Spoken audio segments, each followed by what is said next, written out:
Tout le monde connaît John Cena. C'est l'un des catcheurs qui a le mieux réussi une seconde carrière au cinéma, et donc aujourd'hui on est vraiment beaucoup à connaître John Cena. Mais nous, en tant que fans de catch, on le connaît moins pour ses rôles dans Transformers, plutôt que pour ses grands règnes de champion de la WWE ou champion du monde poids lourd. Mais au-delà de tous ses règnes sur les titres majeurs de l'entreprise, John Cena il a aussi détenu des ceintures un peu moins importantes, comme le titre des États-Unis par exemple. Et aujourd'hui je vous propose de revenir ensemble sur le règne des États-Unis de John Cena qui a eu lieu en 2015, un règne très mouvementé avec plusieurs rivalités avec des grands noms de l'entreprise aujourd'hui, et surtout un règne un peu original puisque John Cena défendra son titre dans des Open Challenge à chacune de ses apparitions. Je vous propose de revivre ensemble le règne des États-Unis de John Cena en 2015.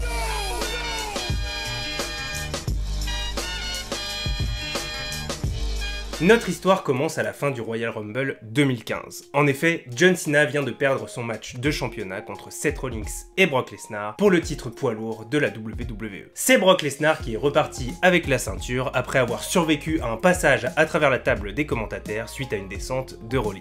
Et on retrouvera John Cena très affecté par cette défaite dans les coulisses. Il expliquera que dans ce match, lui et Seth Rollins, ils ont absolument tout donné pour venir à bout de Brock Lesnar, mais ce monstre semble vraiment inarrêtable et John commence à désespérer qu'il y ait quelqu'un de suffisamment fort pour l'arrêter. Et là on sent que John Cena, il en peut plus. Il vient d'avoir un match très difficile, il sort d'une rivalité avec l'autorité qui elle aussi a été très difficile, John Cena est au bout du rouleau. Et si nous, on s'en rend compte, c'est pas du tout le cas de Rusev qui vient interrompre John Cena en pleine réflexion sur son avenir à la WWE. Et pour ceux qui le connaissent pas, Rusev il est arrivé il y a tout juste un an à la WWE et il s'est vite imposé comme une grosse menace pour l'intégralité du roster. En effet, depuis son arrivée, il n'a jamais perdu par tombée ou par soumission, il a un physique très impressionnant et il vient tout juste d'être sacré champion des États-Unis en étant venu à bout de Sheamus. Et en plus de ça, Rusev il est très heel, donc très détesté par la foule, parce qu'il a une gimmick de fanatique de la Russie. Et si dans votre vie vous avez suivi 2-3 cours d'histoire, et bah vous savez que la relation entre la Russie et les États-Unis, bah voilà, ils sont pas copains comme cochons, dirons-nous. Donc forcément, un catcheur qui prône la supériorité de la sainte patrie, la Russie, et bah ça a tendance à énerver le public, et donc son personnage de heel, il marche plutôt bien. Surtout qu'il y va pas avec le dos de la cuillère, hein. Il brandit le drapeau de la Russie dès qu'il le peut, il fait des promos à la gloire de Vladimir Poutine, son seigneur et son dieu, et c'est donc un personnage qui en fait est à la totale opposée du super-héros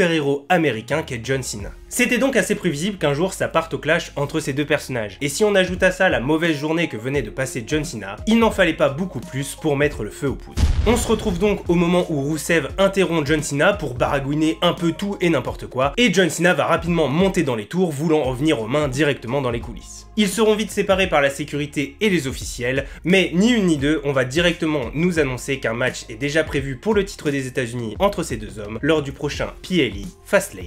Les hostilités vont alors démarrer entre les deux hommes et dès la semaine suivante, Rusev et sa manager Lana vont venir saisir l'un des micros de Raw pour rendre hommage à la carrière de John Cena. Et Lana l'admet, John Cena c'est l'un des plus grands catcheurs de tous les temps. Il n'a jamais abandonné, il est à de multiples reprises champion du monde, et pour rappeler à tous les exploits qu'a connu John Cena dans sa carrière, elle a préparé une petite vidéo qu'elle s'apprête à nous montrer. Et bah franchement, assez surpris, ils vont nous faire mentir, en fait les Russes ils sont plutôt beaux joueurs et ils veulent juste se rappeler que l'adversaire qu'ils vont pas tarder à affronter, c'est quand même un des plus grands de tous les temps et voilà, ils veulent juste remémorer ça aux fans.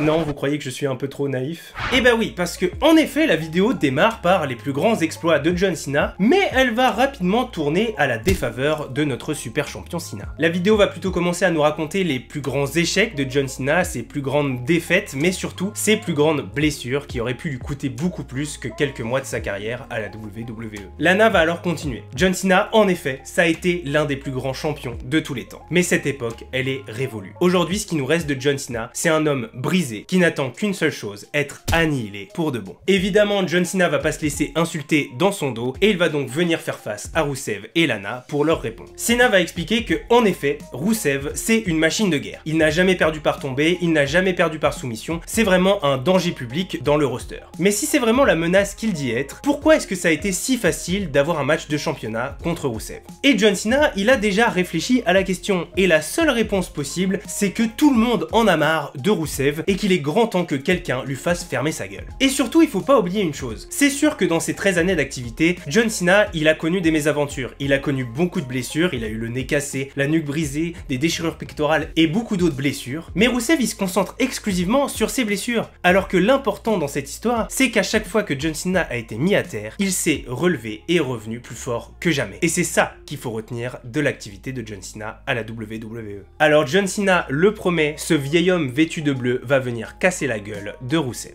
Les deux hommes vont évidemment partir à la bagarre, avec une grande démonstration de force de Roussev, suivie d'une même démonstration de force de John Cena qui prend largement l'avantage sur son adversaire, mais le russe finira par attaquer les yeux de John Cena, se retrouvant donc à la merci de son adversaire qui le passe joyeusement à tabac. Lors du dernier Raw avant Fastlane, on aura le droit à la promo opposée, avec cette fois John Cena qui entamera les hostilités en disant que, en effet, Roussev c'est un très grand athlète invaincu depuis son arrivée, mais qu'une fois que Fastlane sera passé, John Cena il ne sera pas seulement champion des États-Unis, mais il sera aussi le premier à avoir battu Roussev. Et cette fois, ce sera au tour de Roussev et Lana d'interrompre John Cena. Et cette fois, leur réponse, elle commencera à teinter leurs affrontements avec ce fameux côté patriotique des États-Unis contre la Russie. Parce qu'en effet, Lana, elle dira que John Cena, finalement, ce n'est qu'un Américain stupide qui ne vaudra jamais rien contre un super athlète de la mère patrie. Ce qui lui vaudra de se faire sacrément huer par la foule. Je vous rappelle qu'on est aux États-Unis à ce moment-là. Donc évidemment, la seule réaction des fans à la promo de Lana, c'est de scander USA, USA. Ça partira une nouvelle fois en vrille, mais cette fois ça tournera à l'avantage de John Cena, qui se révélera être particulièrement brutal lors de cette agression, ce qui étonnera les commentateurs américains qui auront du mal à reconnaître le héros John Cena lorsqu'il se penchera sur le corps de Roussev en disant que chaque homme peut être battu et que c'est bientôt son tour. Et c'est donc le moment de Fastlane. Et mine de rien, les enjeux ils sont plutôt importants pour John Cena. Faut rappeler que le titre des États-Unis, c'est le premier vrai gros titre qu'a gagné John Cena au cours de sa carrière lors de WrestleMania 20. Et donc ça serait un truc assez symbolique, la boucle qui serait bouclée, de gagner une nouvelle fois le titre des États-Unis et en plus en venant à bout de l'invaincu brut Roussev. Et comme on pouvait s'en douter, John Cena tient sacrément tête à Roussev. Il va même plusieurs fois le ramener dans des prises de soumission qui va amener le public petit à petit à y croire vraiment. John Cena va y arriver, il va soumettre Roussev. Mais la brute se dégage de tous les assauts du héros américain John Cena. Et cette fois, le match va plutôt tourner en la faveur de Roussev, qui va réussir à prendre John Cena dans sa célèbre prise de soumission. Mais John Cena n'abandonne pas. John Cena, il n'a jamais abandonné, donc c'est pas maintenant qu'il va abandonner. John Cena va réquisitionner toutes ses forces et réussir à soulever son adversaire pour casser la prise. Mais à ce moment-là, Lana va venir distraire l'arbitre, et dans le dos de l'arbitre, Roussev effectuera un low blow sur John Cena, puis le reprendra dans sa prise de soumission, qui le conduira jusqu'à l'évanouissement et donc la défaite de notre héros, et c'est bien Roussev qui va conserver son titre des États-Unis sous la huée d'une salle en colère. John Cena remontera sur le ring lors du Raw suivant pour dire à quel point il a été déçu. Pour lui, son affrontement avec Roussev, c'était un super match. C'était deux athlètes qui se donnaient à 100% pour réussir à brandir l'or au-dessus de leur tête. Mais cette fin de match, eh ben c'est juste décevant. Pour lui, c'est seulement que Roussev a vu qu'il allait perdre, et donc il a eu peur de cette défaite, et il s'en est raccroché à tous les moyens qu'il a trouvés pour gagner. Sur ce, Roussev et Lana vont venir contester les propos de John Cena. Et si la dernière fois les propos de Lana étaient légèrement teintés de patriotisme, cette fois on va comprendre que c'est au cœur du débat. Parce que Roussev est un héros supérieur qui considère les États-Unis comme un pays de losers. Et John Cena, qu'on connaît pour toujours garder un grand sourire pendant les promos, même quand on l'insulte, il a toujours une petite vanne, il est toujours très souriant, là il a complètement perdu l'envie de rigoler. En fait, qu'on l'insulte lui, ça l'a jamais dérangé. Par contre, on n'insulte pas les États-Unis. Je vous l'ai dit, John Cena c'est l'archétype du patriote américain. Et donc il est hors de question qu'on insulte son pays. Alors John, qui est maintenant hors de lui, va défier Roussev pour un nouveau match pour le titre des États-Unis sur la plus grande scène du monde à WrestleMania 31. Mais évidemment, Roussev refuse. John Cena, il a pas mérité d'avoir un nouveau match, et Roussev, il a absolument rien à prouver, il l'a déjà battu à Fastlane, il n'a pas d'autre raison de mettre une nouvelle fois en péril son titre. Et si on y réfléchit 2 minutes, au-delà du titre des États-Unis, si John Cena ne participe pas à ce match, en fait il ne participera pas à WrestleMania 31. Et Stephanie McMahon lui confirmera que c'est pas son nom ni sa belle gueule qui fera qu'on lui accordera un match sur la plus grande scène du monde, juste en claquant des doigts. Alors Stephanie sera très claire avec John Cena. S'il veut participer à cet événement, il doit faire changer d'avis Roussev. Et si vous voulez mon avis, un russe balèze qui en plus est au pouvoir, ça va pas être simple de le faire changer d'avis. Et ça, John Cena, il le sait. Alors à la fin du match qui opposait Roussev à Curtis Axel, John Cena va débarquer, mettre à terre Roussev et ensuite le bloquer dans son STF. Et malgré de longues secondes, de longues minutes, John Cena ne lâchera pas la prise. Roussev pense que les Américains sont faibles et qu'ils ne savent pas se battre, John Cena va lui prouver le contraire. Rusev est vraiment en souffrance. Il tape sur le ring en espérant abandonner, mais c'est pas un match, ça change rien, on peut pas libérer la prise, John Cena est trop fort, et Lana ne supporte pas de voir son héros en telle souffrance. Alors, à contre-cœur, elle va attraper un micro et accorder enfin un match de championnat pour le titre des États-Unis à WrestleMania 31. John Cena contre Rusev, en espérant qu'il casse enfin la prise. Et en effet, c'est ce qui va se passer. John Cena, c'est exactement ce qu'il voulait. Donc, une fois qu'il aura son match, il va lâcher la prise et remercier Lana. Les dernières semaines avant WrestleMania ne feront que renforcer le côté patriotique de l'affrontement, avec une signature de contrat où John Cena fera un très beau discours sur les valeurs de l'Amérique et où Rusev fera un discours anti-patriotique et anti-américain au possible. Et enfin, la dernière fois qu'on verra les deux hommes avant WrestleMania, c'est lors de l'affrontement entre Jack Swagger et Rusev, lorsque John Cena interviendra pour attaquer ce dernier. Mais cette fois, ça va pas tourner en sa faveur, c'est Rusev qui va le mettre complètement KO après l'avoir fait passer à travers la table des commentateurs. On arrive donc à WrestleMania 31. Et Rusev nous fait une entrée impressionnante aux couleurs de la Russie, ce qui ne passerait clairement pas en 2024. Et d'ailleurs, le personnage entier de Rusev, qui d'ailleurs n'est pas russe, hein, c'est son personnage qui est russe, le catcheur lui n'est pas russe, mais bon bref, son personnage de russe, je pense pas qu'il passerait en 2024. Dans le contexte actuel du monde,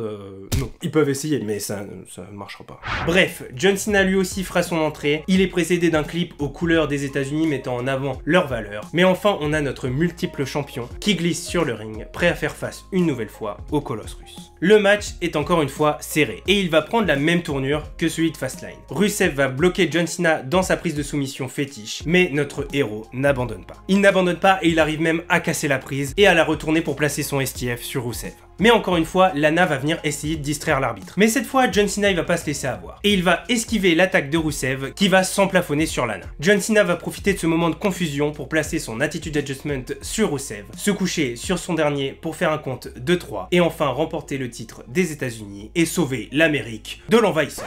Ah parce que c'était pas ça l'enjeu? Ah bah je suis désolé, avec tous ces messages des présidents des États-Unis sur les valeurs, à quel point c'est bien. Je croyais qu'on avait dépassé un peu le monde du catch pour aller sur un truc un peu plus intense. Mais revenons, ok, la ceinture des États-Unis. C'est ça qu'il a gagné. Bref, tout ça pour dire que John Cena est enfin champion des États-Unis et on va enfin pouvoir parler de son règne qui va compter bon nombre de challenges.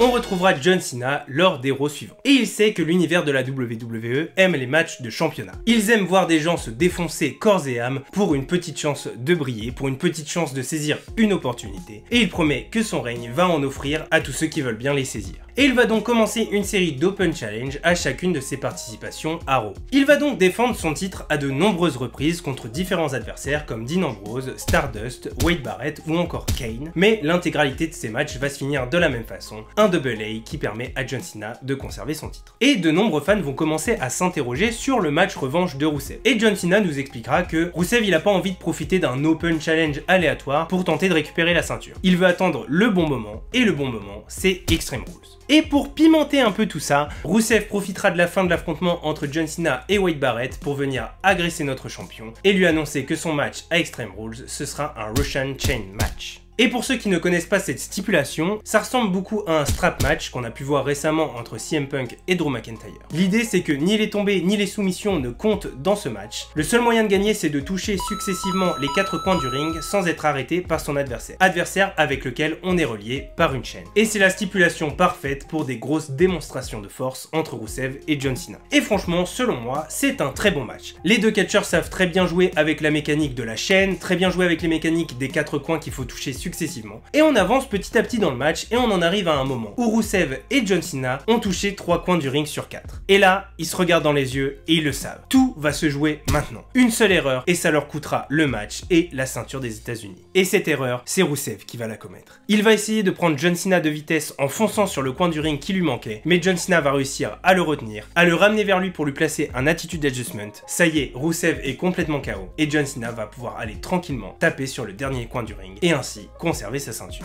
John Cena relancera une nouvelle fois une série d'Open Challenge, série dont le premier match sera interrompu par Rusev qui va venir attaquer le challenger du soir, Heath Slater. En effet, Rusev a réussi à négocier une nouvelle chance pour le titre de John Cena et cette fois ce sera à Payback dans un I Quit match. Cette annonce n'empêchera pas John Cena de continuer sa série d'Open Challenge dans les semaines qui le séparent de Payback. Il va notamment offrir une chance à Sami Zayn qui fera un super match dans un effort perdant puisque c'est bien John Cena qui conservera la ceinture, mais ça nous laissera quand même présager un très bon avenir pour Sami Zayn. Toujours dans le cadre de son Open Challenge, il affrontera aussi Neville qui cette fois réussira quand même pas mal à mettre en difficulté John Cena, puisqu'il lui portera son finisher depuis la 3e corde, mais avant de pouvoir réaliser le tombé, Rusev va venir intervenir pour mettre KO Neville puis ensuite John Cena pour nous donner un avant-goût de ce qu'il lui réserve à Payback. Mais bon, disons-le franchement, pour battre John Cena, c'est mal parti si t'es dans un I Quit match. On connaît tous sa légende de l'homme qui n'a jamais abandonné, mais bon, on va essayer de faire semblant d'y croire 5 minutes, et encore une fois, le match à Payback, eh ben, il est plutôt bon, et il utilise bien la mécanique du I Quit match avec de la violence, un Rusev qui est envoyé dans les feux d'artifice,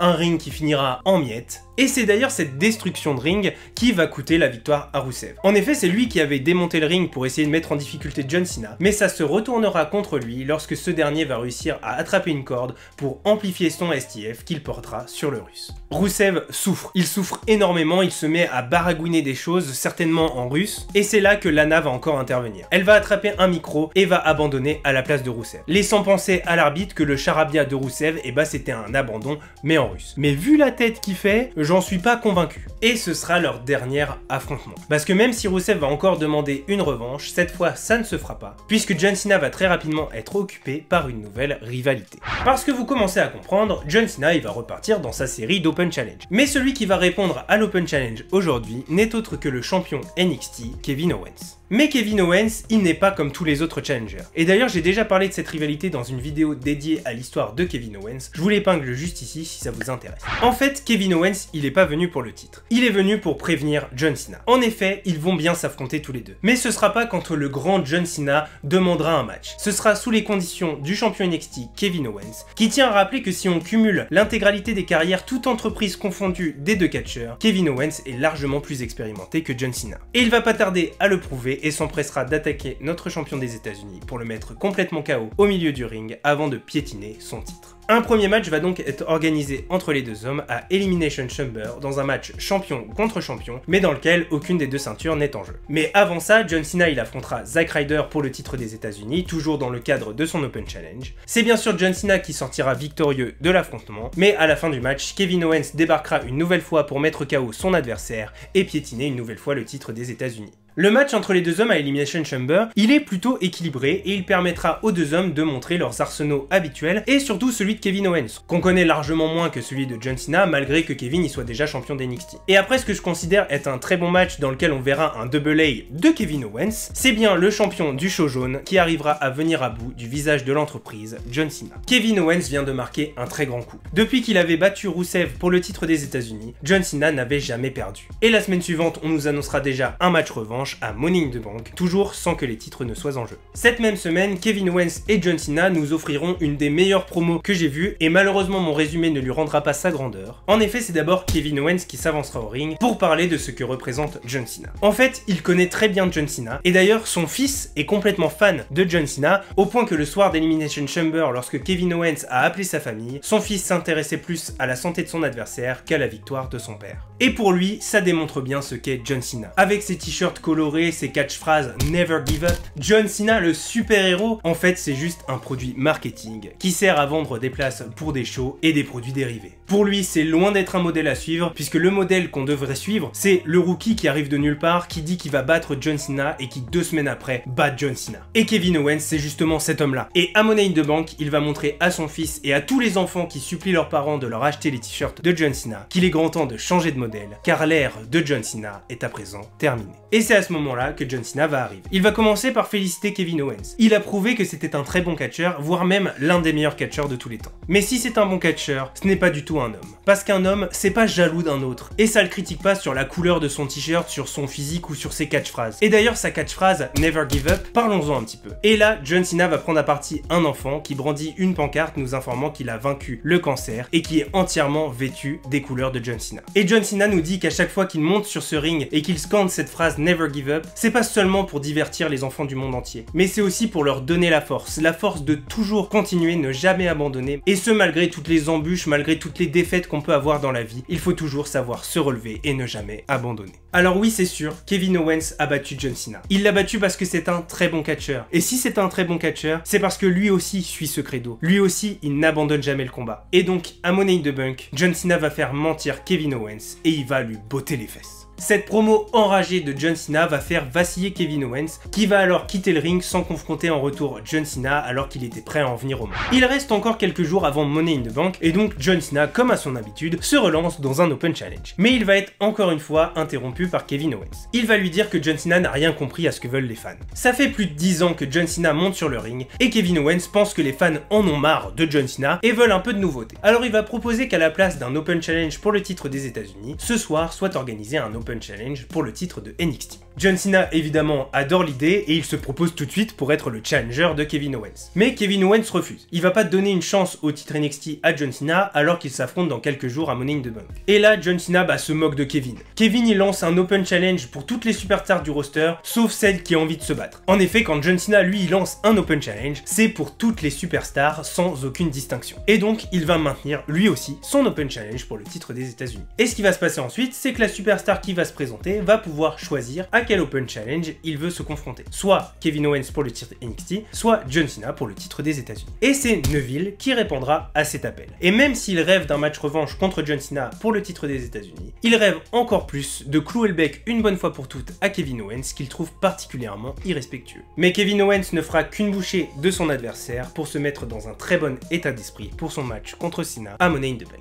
Et ce match à Money in the Bank, il sera encore très serré, très disputé, et à plusieurs reprises, les deux superstars vont nous laisser penser qu'ils vont gagner. Mais c'est finalement John Cena qui portera un double A à Kevin Owens pour remporter la victoire. Et à la fin du match, John Cena serrera la main de Kevin Owens. Le match a été très bon, et si le match a été très bon, c'est parce que Kevin Owens est un très bon catcheur. Et donc il veut montrer son respect à son adversaire devant l'univers de la WWE. Mais Kevin Owens répondra par un coup de pied dans l'estomac avant d'effectuer sa classique powerbomb sur le coin du ring, histoire de scier le dos de John Cena. Et cette fois-ci, Kevin ne piétinera pas le titre des États-Unis. Il s'en emparera, la brandira, pour nous montrer que le prochain match ce sera pas seulement pour savoir qui est le meilleur, mais pour le titre des États-Unis. Les semaines suivantes, Kevin Owens défiera officiellement John Cena pour un match à Battleground, et cette fois-ci avec le titre de John Cena en jeu. Et évidemment, John va accepter dans une promo dans laquelle Kevin Owens et John Cena parleront en français, et j'avoue, ça fait toujours plaisir. En attendant Battleground, John Cena il va relancer sa série d'Open Challenge. Et cette fois, à la surprise générale, c'est Kevin Owens qui va venir se placer dans le coin du Challenger. Mais à seulement quelques secondes du début du match, Kevin Owens attrape un micro et dit que finalement, en y réfléchissant, il va savoir attendre jusqu'à Battleground, et que si John Cena veut un adversaire, Kevin Owens a un adversaire pour lui.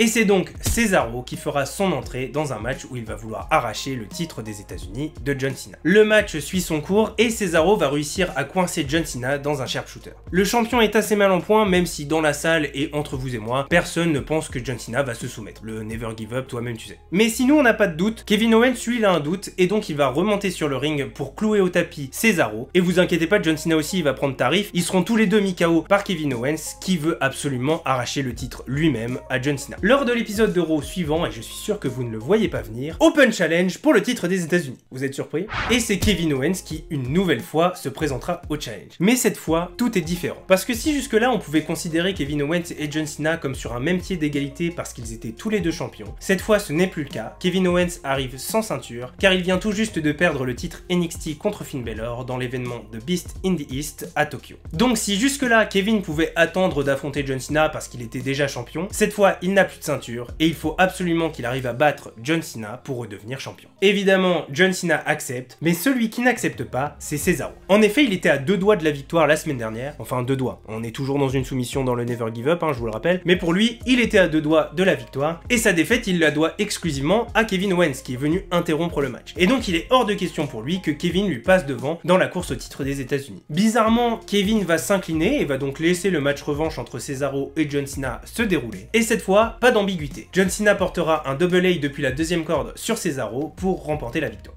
Et c'est à ce moment-là que Kevin Owens va revenir pour tenter d'agresser John Cena. Mais le champion, il l'avait vu venir, il commence à le connaître le petit Kevin, et donc il lui portera également un attitude adjustment pour lui faire rebrousser chemin. On est maintenant à seulement quelques jours de Battleground. Et nouvelle Open Challenge. Mais cette fois-ci, il va y avoir beaucoup trop de challengers. Rusev demande sa revanche, Kevin Owens demande sa revanche, et Cesaro demande aussi sa revanche. Les 3 challengers vont donc devoir s'affronter tous les 3 pour savoir lequel pourra enchaîner avec l'Open Challenge de John Cena. Et ce soir, c'est Rusev qui va remporter le match match au cours duquel Kevin Owens va s'absenter pour se préserver pour son match à Battleground. Rusev va alors donner tout ce qui lui reste pour essayer de battre John Cena, il va réussir à le prendre dans une prise de soumission, mais encore une fois, Kevin Owens, il veut que ça soit lui qui arrache le titre de John Cena. Et donc, il va revenir dans le ring, agresser les deux hommes pour être le dernier debout et nous annoncer la couleur pour Battleground. Et en parlant de Battleground, ça y est, on y est. Et encore une fois, les deux hommes vont nous donner un très bel affrontement. Et en revoyant ces quelques matchs entre Kevin Owens et John Cena, bah ça me donne envie de revoir un affrontement entre ces deux hommes pendant la tournée de départ de John Cena. Et dans ce match, on va comprendre que Kevin veut vraiment le titre. Il le veut à tel point qu'il va réussir à se dégager d'un tombé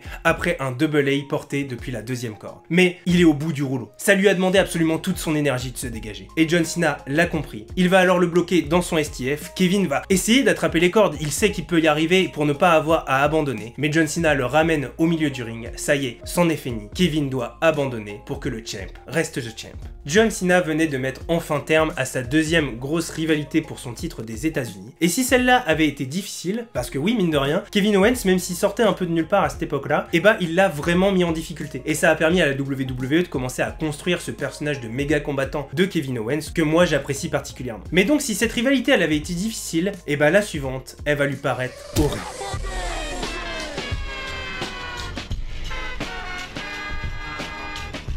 Et cette rivalité, eh bah c'est un peu John Cena qui l'aura bien cherché. En effet, on est le 20 juillet 2015, et c'est le révolutionnaire et champion poids lourd de la WWE, Seth Rollins, qui monte ce soir dans le ring pour célébrer sa victoire de la veille contre Brock Lesnar. Mais il est interrompu par le champion des États-Unis, John Cena. Seth Rollins comprend pas vraiment pourquoi John Cena l'interrompt, mais bon, il le félicite quand même pour sa victoire contre Kevin Owens. Et d'ailleurs, en fait, ça doit être pour ça qu'il est là, John Cena. Il veut relancer sa série d'Open Challenge. Voilà, Seth Rollins, il a eu son moment de célébrer. Maintenant, c'est au tour de John Cena. Allez, il le laisse. Mais John Cena l'interrompt encore. En fait, s'il est là, c'est pour remercier Seth Rollins. Parce que depuis qu'il est champion, il n'a fait que dégrader l'image du titre majeur de l'entreprise. Il faut rappeler qu'à ce moment-là, Seth Rollins, il est en association avec l'autorité, et c'est eux qui l'ont aidé à gagner et à conserver son titre. C'est vrai qu'il a battu Randy Orton par intervention de Kane, il a battu Dean Ambrose par disqualification, et la victoire contre Brock Lesnar dont il se vante tellement, c'est seulement parce que l'Undertaker s'en est pris à Brock Lesnar. Enfin bref, tout ça pour dire que les actions de Seth Rollins ces derniers temps n'ont fait que détruire l'image du titre majeur de l'entreprise, au point que le titre des États-Unis, qui est théoriquement mineur comparé à celui de Seth, et bah il est devenu nettement plus important, et donc John Cena est resté au sommet de l'entreprise, malgré qu'il ne détienne pas le titre majeur. Les deux hommes semblent vouloir en venir aux mains, mais finalement Seth se défile, jugeant qu'il n'a pas à s'abaisser à la hauteur de John Cena.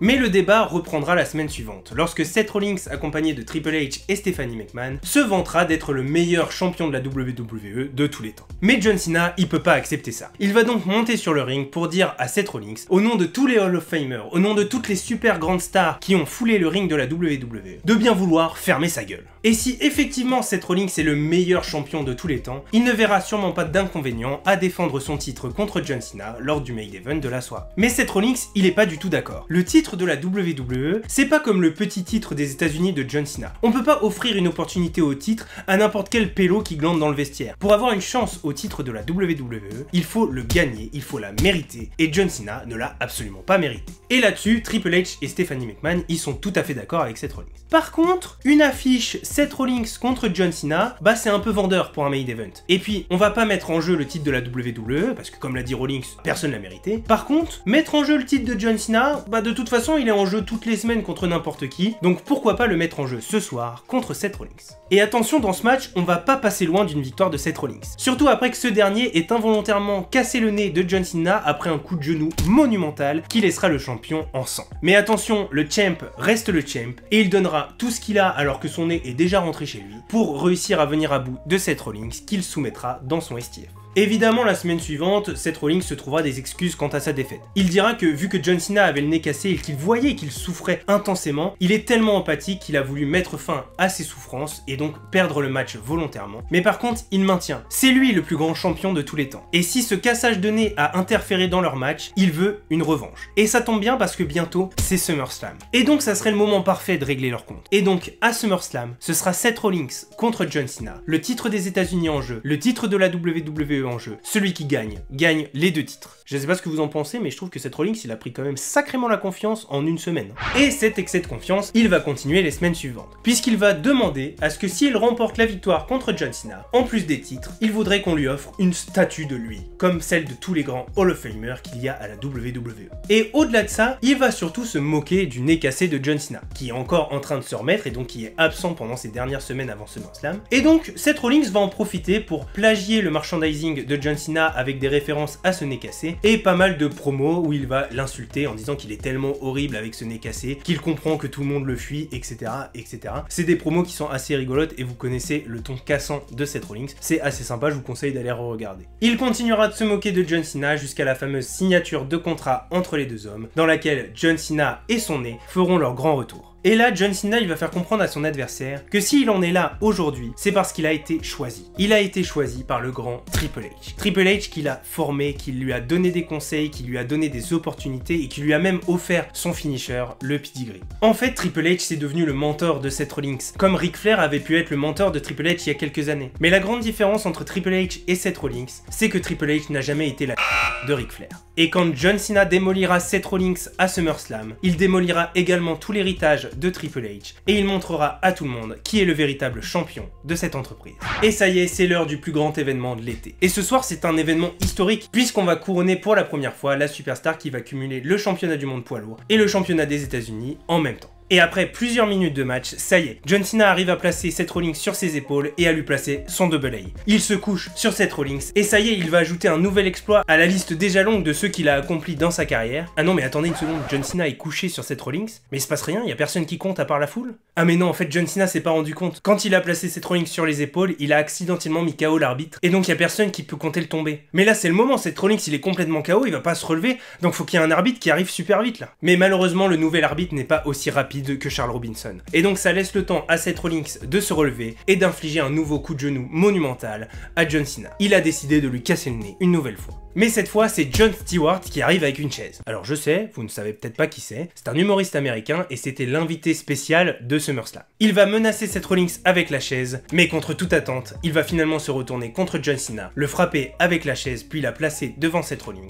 qui en profitera pour placer son pedigree à John Cena, amplifié par cette chaise. Seth Rollins se couche sur John Cena, l'arbitre qui était KO il y a 2 minutes a visiblement pris une maxi potion et se réveille, il va compter jusqu'à 3. Ça y est, Seth Rollins l'a fait. Il est le premier à cumuler le titre poids lourd et le titre des États-Unis au même moment. Et par la même occasion, il vient de mettre un terme au règne de 147 jours de John Cena. Mais ne partez pas tout de suite, la vidéo n'est pas tout à fait finie. Parce que le lendemain, à Raw, Jon Stewart il va être invité à expliquer son geste. Et donc il va dire que ça n'a rien à voir avec John Cena, ça n'a rien à voir avec Seth Rollins, ça n'a rien à voir avec l'autorité. En fait, tout a à voir avec Ric Flair. Parce que Jon Stewart c'est un grand fan de la WWE. Et particulièrement de Ric Flair. Et pour lui, il était hors de question de voir John Cena égaler le record de Ric Flair de 16 championnats majeurs à la WWE. Il sait très bien que si John Cena un jour égale son record, il finira fatalement par le dépasser et pour lui, il est hors de question que ça arrive. Et malheureusement, Ric Flair, il sera pas du tout d'accord parce que le Hall of Famer, il va faire son retour pour s'expliquer avec Jon Stewart. Et il va lui dire que lui, pendant le match, il était pour John Cena. En fait, Ric Flair, il a tout à fait conscience que son record, il sera pas éternel et qu'un jour, il sera dépassé. Et pour lui,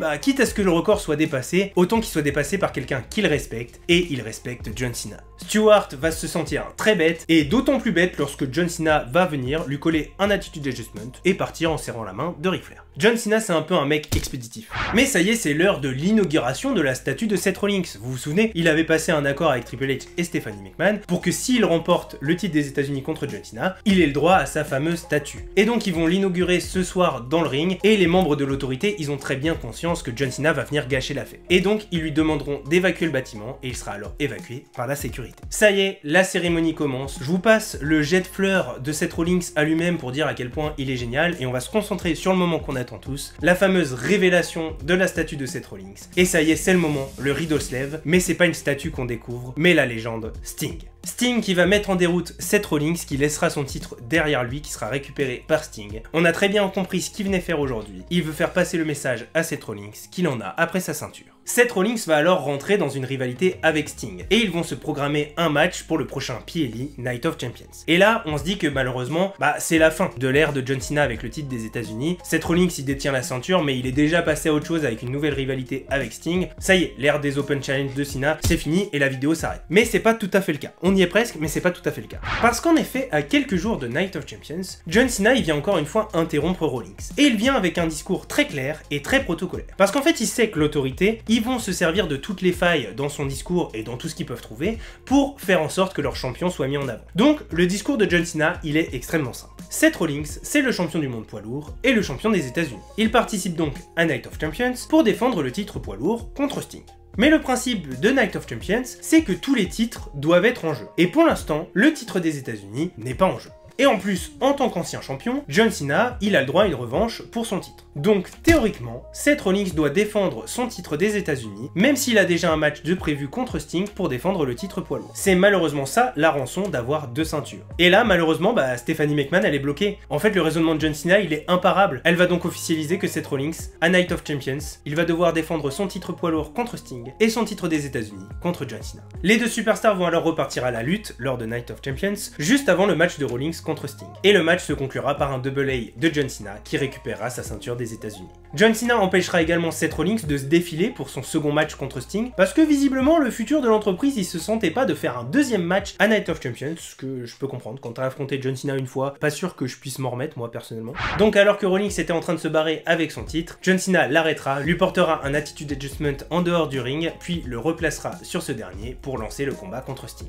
Et même si la vidéo parle de John Cena, je vous spoil quand même la fin du match avec Rollins. Rollins se battra de toutes ses forces contre Sting et réussira à le surprendre avec un roll-up et conservera sa ceinture. À la suite de ça, Rollins il aura le droit à 2 matchs revanche pour le titre de John Cena, un à Raw et l'un lors de l'événement spécial au Madison Square Garden dans un Steel Cage match, mais John Cena en sortira vainqueur à 2 reprises. John Cena reprendra alors ses Open Challenge en battant Xavier Woods, Biggie ou encore Dolph Ziggler, et il poussera même le délire des Open Challenge un peu plus loin en organisant un lors d'un PLE, Hell in a Cell. Et c'est Alberto Del Rio qui fera son grand retour alors qu'on ne l'avait pas vu depuis 2014 à la WWE pour répondre à l'appel de John Cena. Mais le règne de John Cena il a été long et il a pas du tout été reposant, il a quand même affronté de gros adversaires. Rusev, Seth Rollins, Kevin Owens et même le super-héros John Cena a des limites et la limite malheureusement c'est Alberto Del Rio qui réussira à venir à bout de John Cena et qui repartira avec le titre des États-Unis. Après ça on reverra plus John Cena pendant plus d'un mois et il fera son retour en décembre, le 28 pour être exact. En effet, il reviendra pour nous dire à quel point il est déçu de voir le titre des États-Unis qu'il a passé tellement de temps à rendre aussi important qu'un titre majeur en le défendant toutes les semaines et en le transformant en un vrai symbole d'excellence, devenir aussi barbant depuis que c'est Alberto Del Rio qui le détient. Parce qu'en effet, depuis qu'il a gagné contre John Cena, il n'a jamais défendu son titre des États-Unis. Alors ce soir, Cena, il offre une opportunité à Alberto de changer ça et de défendre son titre des États-Unis ce soir à Raw contre John Cena. Alberto Del Rio, il va refuser, mais sous la pression des fans et sous la provocation de John Cena, il va finir par accepter. Et cette fois-ci, John Cena, il surpasse Alberto Del Rio. Il lui porte un double A et se couche sur le champion. Mais ce que je vous ai pas dit, c'est que depuis qu'Alberto Del Rio il est revenu, il s'est fait quelques copains. Wade Barrett, Sheamus, Rusev, et ensemble ils forment la Ligue des Nations. Ce qui est un nom pas foufou. Et maintenant que j'ai dit ça, vous le voyez sûrement arriver, les amis d'Alberto Del Rio vont intervenir pour permettre à ce dernier de conserver sa ceinture et battre John Cena. Et cette fois-ci, c'est vraiment la fin. Quelques jours après cet affrontement, John Cena annoncera qu'il doit se faire opérer à cause d'une blessure à l'épaule, l'éloignant ainsi des rings et du titre des États-Unis. Et ce qu'on peut dire, c'est que ça a été un règne mouvementé, avec un champion ultra présent, de nombreuses défenses de titres, de très bons matchs, de très bonnes promos, de très bonnes rivalités, et c'est un règne que j'ai vraiment adoré revivre, et j'espère que vous aussi à travers cette vidéo. Vidéo qui, à la base, quand j'ai choisi le sujet, se voulait être courte pour être un peu reposant après la vidéo de Liv Morgan et de Damage Control. Je m'étais visiblement trompé. En tout cas, je vous remercie tous d'avoir regardé la vidéo jusqu'au bout. N'hésitez pas à vous abonner pour découvrir toutes les futures histoires qu'on va raconter sur cette chaîne. Et d'ailleurs, si vous avez des idées d'histoires dont vous voudriez qu'on parle sur la chaîne, n'hésitez pas à le dire dans les commentaires. Et sur ce, je vous dis cordialement et à la prochaine fois pour une nouvelle histoire.